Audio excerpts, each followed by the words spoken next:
Hi, I'm Jacob Hornberger, president of the Future of Freedom Foundation. This is this week's issue of the Libertarian Angle, the weekly show on the internet that brings you the libertarian perspective on what's going on in the world. Today, I'm honored to have Dan McAdams, president of the Ron Paul Institute, as my co-host.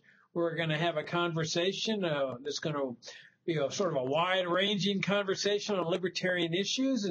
But I thought I'd first throw it out at Dan. And Dan, you're president of an organization that's got the name of one of my real-life heroes in life, and that's Ron Paul. And I know he's a hero for most of the people in the libertarian movement. And so why don't you tell us a little bit about the Ron Paul Institute, what you guys do, what you stand for, how you got going. I'm sure there's people curious as to how you got to be president of a Ron Paul Institute, the Ron Paul Institute. And so take it away. Well, Dr. Paul, the second time he ran for Congress in 2012, he decided as the campaign heated up that he was going to retire from Congress. He'd been in there enough. The bad guys in there had redrawn his district so many times and they had done a really bad redraw just to try to hurt him. And he was just kind of tired of it, and he'd had enough. And so he brought us all in the office, and of course, everyone had butterflies. You don't know what the announcement is. You all have to leave. You're terrible. But we were nervous. We didn't know what to expect. And he made a little joke, and then he said, guys, I'm going to retire after this term. And you could kind of hear all of our hearts dropping because we'd worked together for so many years. I came on in October of 2001. But my other colleagues, Norman Singleton and the others, had been there a few years before even. So he had no turnover in the office. Once you were there, you became a lifer, really, unless you had to be pretty bad because we all worked together. We were a family. So, but I had thought, how can we keep this thing going? I had been thinking for a while, what do I want to do next?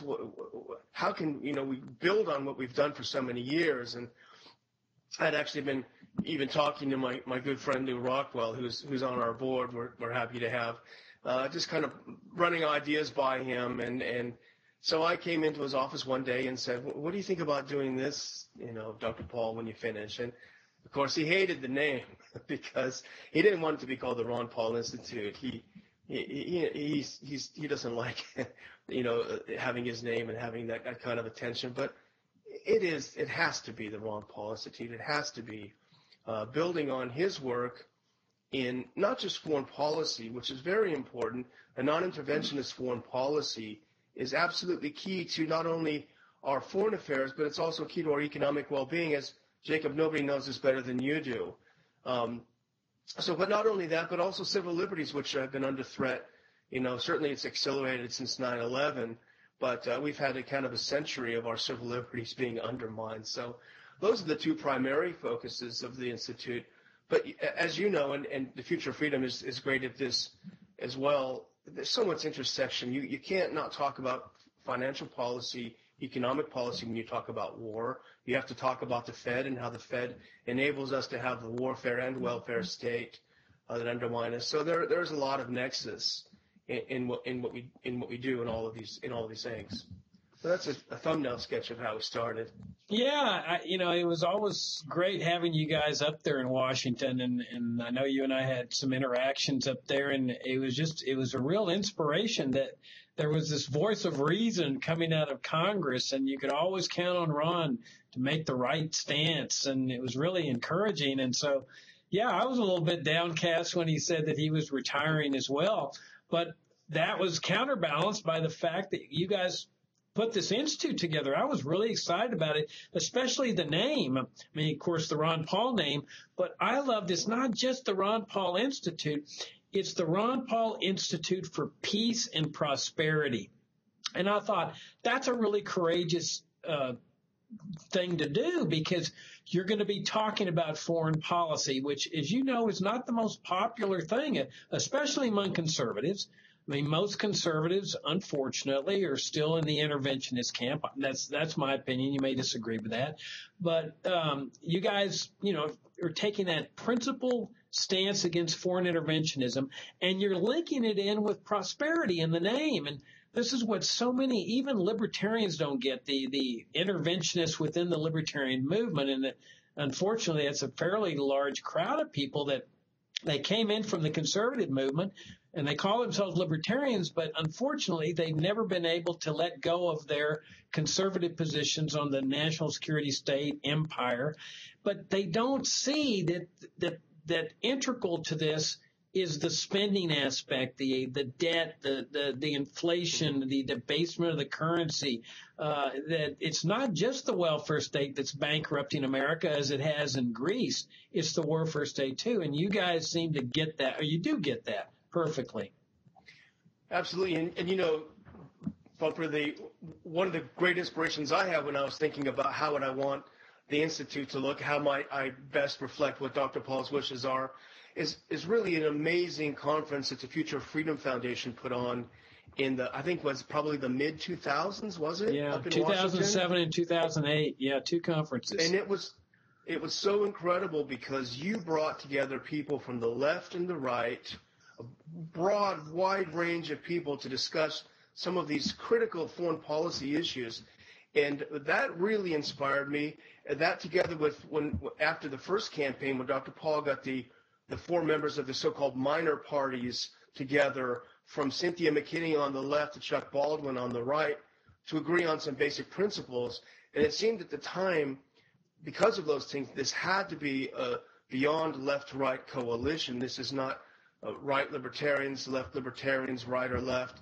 And so, I mean, I think our board really reflects that, and we're not strictly a libertarian organization. We try to be ecumenical and work in areas where we can. So, for example, a very valued member of our board is Dennis Kucinich, with whom we might disagree on many financial and economic issues. But when it comes to the matters of war and peace, he's just a wonderful, tremendous asset to have. So really, your conferences were a great inspiration to a lot of us. I got to meet Coburn there, and I think Greenwald was at them. So it was tremendous.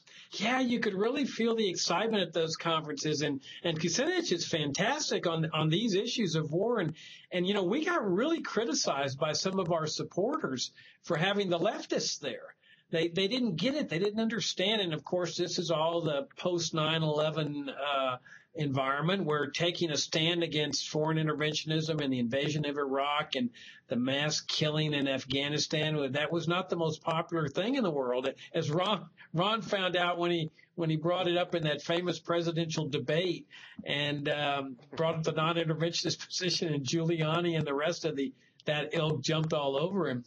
But I'm glad you brought up this idea of working with leftists and conservatives, because that's the way we feel. And we've been criticized for it. When we had Dan Ellsberg and Robert Scheer and Alexander Coburn at that conference, we were all like, well, what are you doing having these leftists there? Well, the idea is that they're there to talk about a particular subject, and this particular subject, civil liberties, the national security state, foreign interventionism. Sometimes the leftists, like at the ACLU, civil liberties, make the best case, and even libertarians are very weak in these issues in many cases. So we would say, hey, bring the conservatives in where they're strong, bring the liberals in where they're strong, because it's an educational mission. And I'll never forget, Dan, that the excitement the night that Ron Paul and Andrew Napolitano were speaking, and it's my understanding that was when they first met. And man, you could feel the electricity in that room. It was just absolutely fantastic. Yeah, absolutely. It's really sad how politics in the U.S. has degenerated, and it's probably the fault of this crazy two-party system we have. We want to preach democracy overseas, but we don't really have much of it here when it comes to voting. But, people will be on the R team or the D team. You know this, and they'll either watch Fox News or MSNBC, and it is so depressing. And I think that's why our secret weapon is this Beyond Left-Right coalition, because they don't know which way to turn. They can't call us a bunch of crazy leftists. They can't call us a bunch of right-wingers, and so I think it really is a secret weapon. I agree, but my dream is I love the Napolitano show, Freedom Watch. I mean, I was so disappointed when they took that off the air. So my dream now is that Andrew Napolitano and Ron Paul have their own talk show on Fox or whatever, on network, somewhere have a show where the two of them are co-hosting it. I think it would be absolutely fantastic for the movement. Oh yeah, it was such you looking back at some of the shows that Judge Napolitano did, that was a radical show. I mean, there was nothing like that in the history of TV, I don't think. I was kind of surprised it lasted as long as it did. But, that's little remnants that we have that can remind us of who's out there and who's doing what. And that's one of the, as maybe we'll get into this later, but, Dr. Paul started his Liberty Report a few months ago. And, that's the idea, too, to just daily talk about the news, talk about things that you're not going to necessarily hear in the news, and provide Ron Paul's analysis. And, I sort of drew the short straw, or he sort of stuck with me, I guess, as his co-host, because there's probably nobody around him that's better looking and knows the issues, I guess.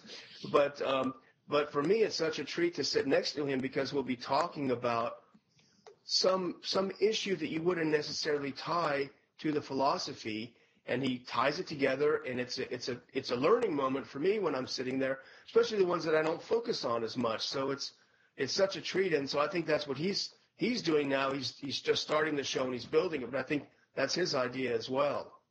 Well, okay. Now I appeared on your show a couple of weeks ago, and it was really a nice, enjoyable, pleasant experience talking to you guys. So tell people how they access the Ron Paul Report and when it is, and any other details you might have on it. So it's as of right now, it's a daily live cast show on YouTube. It's live cast noon Eastern time, 11 o'clock Texas time. And his YouTube channel is youtube.com/Ron Paul Liberty Report. And you can subscribe to it there. And it's his daily take on the news. We just finished an episode before you and I started talking, Jacob, about the 800th anniversary of the Magna Carta. Which is today, and it was very interesting. He brought up the interesting idea that really the Magna Carta came about as a sort of a tax rebellion. The king was waging wars overseas with France. The noblemen were getting irritated because he was A, losing the war, and B, hiking the taxes. So they got together and said, "Listen up, this has got to stop." And what a great message! And for our time, he said this. This proves that ideas do have consequences, and it is a fact. So, we look for something every day to talk about that's in the news that can give the Ron Paul view on. So it's a lot of fun, I have to say. And if somebody can't tune in live, they can go to your YouTube channel and pick it up later that day? Yeah. All the shows are up. I think we must be closing in on 100 shows, I guess.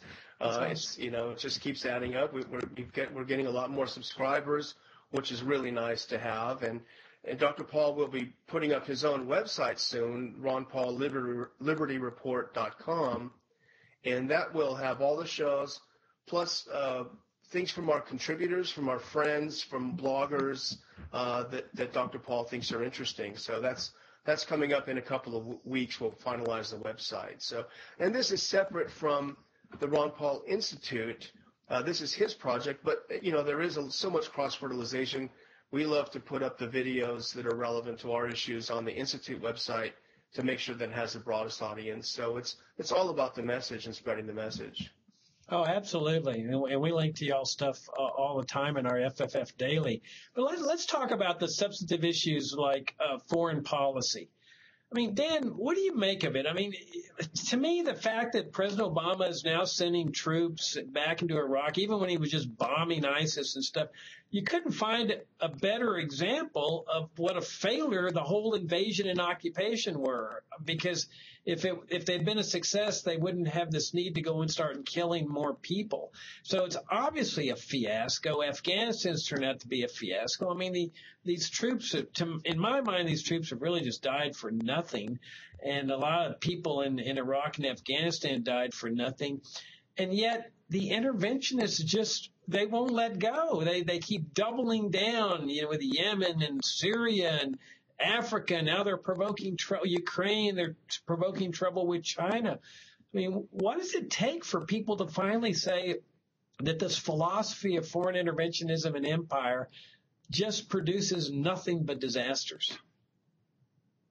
Jacob, I came to the idea of foreign interventionism in a roundabout way. I was living overseas in the 90s, and I was not very interested in politics. I wasn't very involved.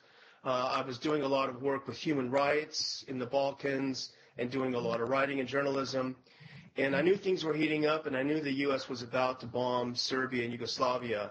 And I knew that it was an absolute disaster waiting to happen. It was the worst thing. I had gone through the 90s, the post-communist era, thinking if we can only support the right guys overseas, that would be great. Until I realized as time went on, and I started reading this person called Ron Paul, who I'd never really heard of, I have to be honest, saying, don't intervene in the Balkans, it'll be a disaster, and saying, this guy's right, I know I'm here. And so that's how sort of, not philosophically I became non-interventionist, but just in practical terms, I knew it didn't work. I saw how it didn't work. And so my study of the philosophy came much later. And so I think being able to convey the pragmatic side of the failure of interventionism is so important. But you're right. I think our biggest challenge is when faced with the failure of the interventionist ideas, their response is, well, we need more of it. It's just because we didn't stay long enough. I was trying to write something over the weekend. I got sidetracked by beautiful weather and a nice cool pool. But I was trying to write something because President George W. Bush was giving some advice to Obama saying, you got to put some troops back into Iraq. I mean, of all the people in the world you want to listen to for advice, here's W coming in. And he even had the gall, or the chutzpah, whatever you want to call it, to say that, well, we defeated al-Qaeda in Iraq. No, you created al-Qaeda in Iraq with your intervention. So that's the real challenge. We try to, I know you do and we do, we try to, use facts. We try to be honest with our readers. We try to present things in an even, honest way. The interventionists and the neocons don't feel bound by such codes of honor. They're more than happy. I guess it's the Straussian mentality. They're more than happy to twist reality to serve their ends, and it makes it difficult. They're sort of a slippery snake to grab a hold of, and so we point to the failure of U.S. foreign policy. We point to the fact that Iraq is a disaster by design, by U.S. design. And now I think it was one Iraqi general was quoted recently saying, we're not quite sure if the U.S. is fighting ISIS or supporting ISIS right now. We're confused. So he's going to join the club because we all feel that way. But so really the challenge is, and I wish I were better at it, Jacob, to be honest, our challenge is to provide an alternative to say this doesn't work, and we need to look at non-interventionism as a viable, working philosophy, and it's difficult, as you well know through the years.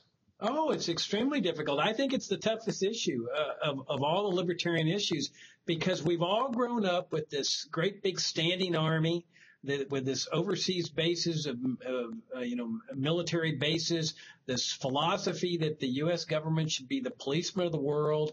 And so, as I was alluding to earlier, you've got a lot of libertarians that have come into the movement from the conservative side that can't let go of that. And what they can't see, now all libertarians, our goal is the free society. But what this group of interventionist libertarians can't understand is that you cannot have a free society in a society where you have perpetual war.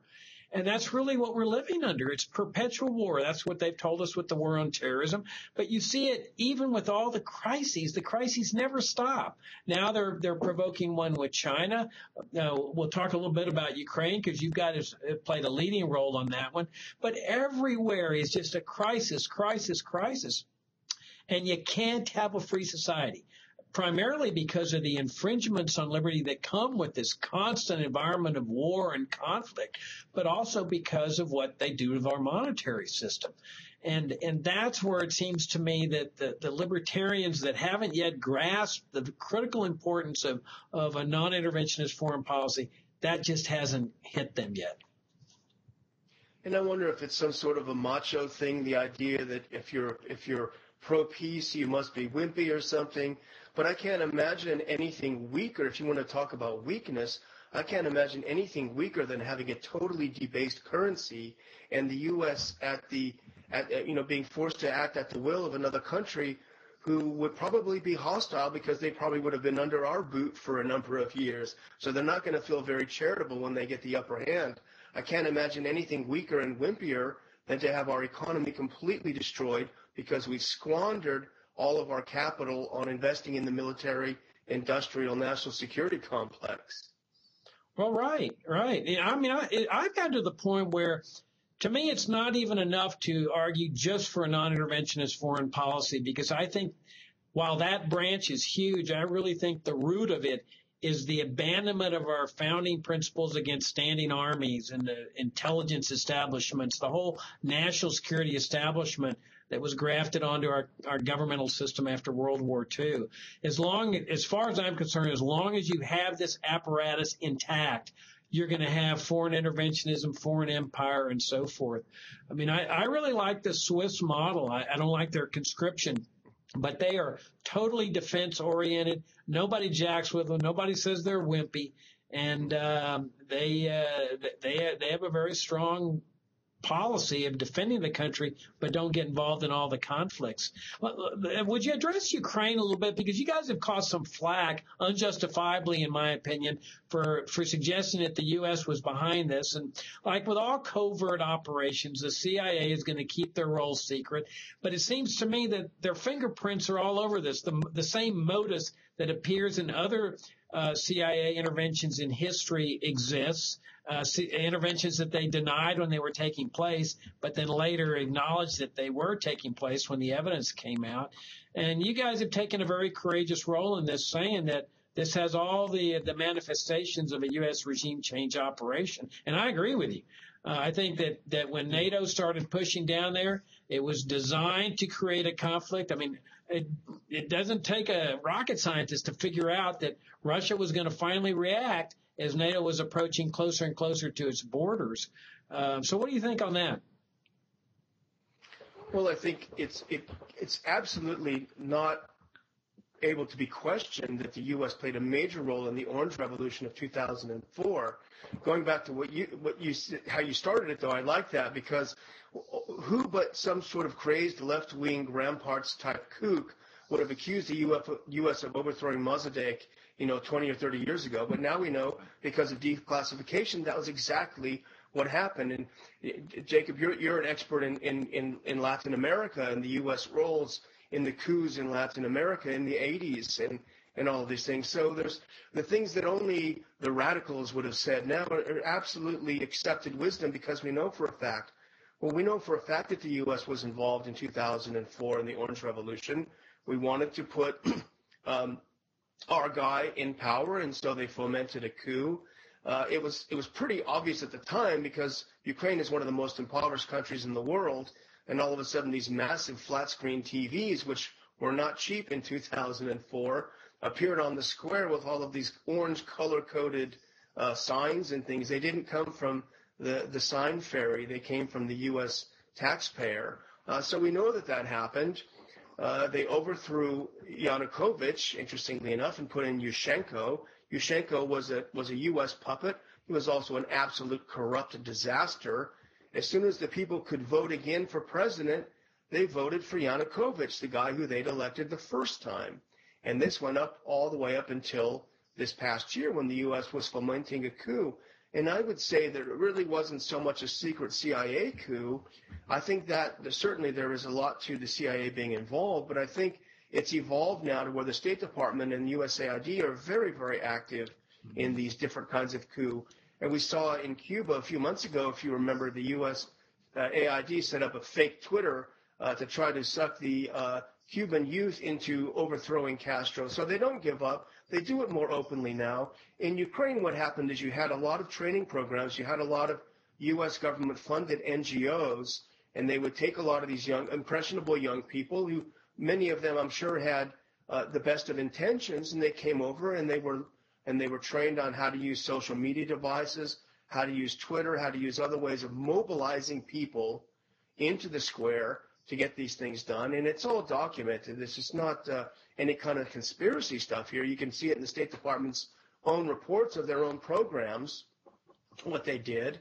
And so they fomented this. And can you imagine when the people were in the streets protesting, they were taking over government buildings and occupying, they were acting in a violent manner. Here you had U.S. government officials down on the square encouraging them to continue, which if you think about diplomacy, if you think about propriety, if you think about national sovereignty, if you think about even if we don't love the UN does stand for national sovereignty. This is an absolute frontal attack to have Victoria Nuland down on the square handing out goodies, food and cookies and things to these people in the square trying to overthrow their government. Can you imagine if Putin had rolled in during the Occupy Wall Street movement and started handing out vodka and caviar to these people? It's just unheard of. But somehow, since we're the exceptional nation, we can do these things. We can get away with it. Well, as always is the case, it's turned out to be a disaster.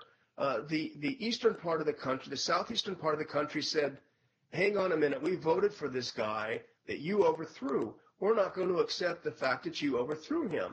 We're not going to recognize you as a valid government, which I think is a reasonable position to take if it were the case here in Texas or wherever. It doesn't mean I support what specifically they've done, but it certainly is an understandable thing that they've done. And so they said, we're not going to accept you. So the government came into power after the coup, said, okay, well, we're going to bomb you to smithereens, which is what they did. And they did with covert CIA support. They did with overt U.S. military support.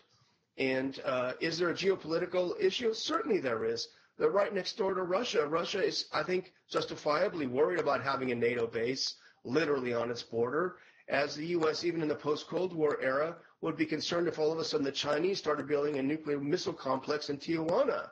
It's just natural that there is some concern. And the post-Cold War history of the U.S. is the history of the United States encroaching, pushing NATO, which is an old dinosaur that should have gone by way of the Warsaw Pact, but except that you had a lot of very, very well-paid jobs, pushing NATO further east, right up to Russia's borders. It doesn't make any sense. It didn't make any sense, and now we're looking at certainly at least a Cuban Missile Crisis level problem between the U.S. and Russia, and God forbid it gets worse. Hey, I guarantee you, if Russia announced that they were starting to build some military bases in Cuba or Venezuela or Nicaragua or any other leftist regime, the U.S. officials would be going absolutely ballistic over that possibility. And you're right. The whole history of U.S. interventionism in Iran with Mossadegh in 1953, Guatemala ends up with a huge civil war that lasts 30 years. Pinochet in Chile in the 1970s ends up, killing 3,000 people, torturing and raping and another 40,000. I mean, they're all absolute disasters. And Ukraine's just the latest example of the blowback that comes from these covert operations.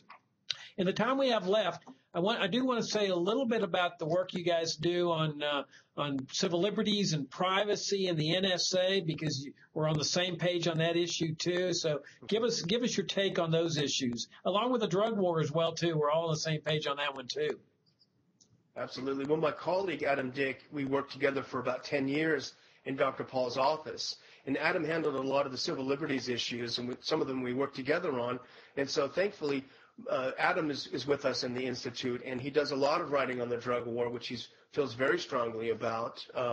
His background is as an attorney, so that gives a nice dimension to what he writes, And so we have... For example, we did a lot of work on this USA Freedom Act, which was supposedly sold as NSA reform, and what it really was is NSA steroids. It legalized what just a few weeks earlier the Second District Court of Appeals said was illegal, and somehow that is supposed to make us have better privacy. So we try to expose these things. We've had a lot of experience on Capitol Hill reading legislation and reading through these god-awful 800,000-page things that are written in this horrible language and trying to see what they really mean and what they really try to do. And I was talking to Dr. Paul the other day about legislation, about how it's hard to get through some of this. And he said, our bills were the shortest bills ever because all they ever did was repeal something And I remember the things we drafted were just a few lines. You didn't need to have all these pages. So it's great to be able to continue working with someone that I worked with for so long, Dr. Paul and Adam Dick. And it's an important component because, as you say, the warfare state abroad does need to have the wings clipped on our civil liberties at home.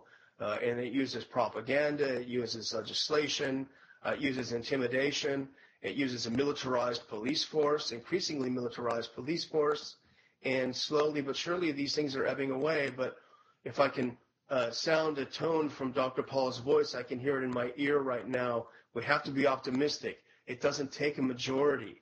It only takes a well-informed and educated minority to push these issues, and that's what our audience is, and that's what your audience is too. It's to have a well-educated and well-informed minority who can push these views and reflect these views to their friends and families. So we have to be optimistic about that. Absolutely, because, our great movements in history have been led by a very, very tiny minority of people.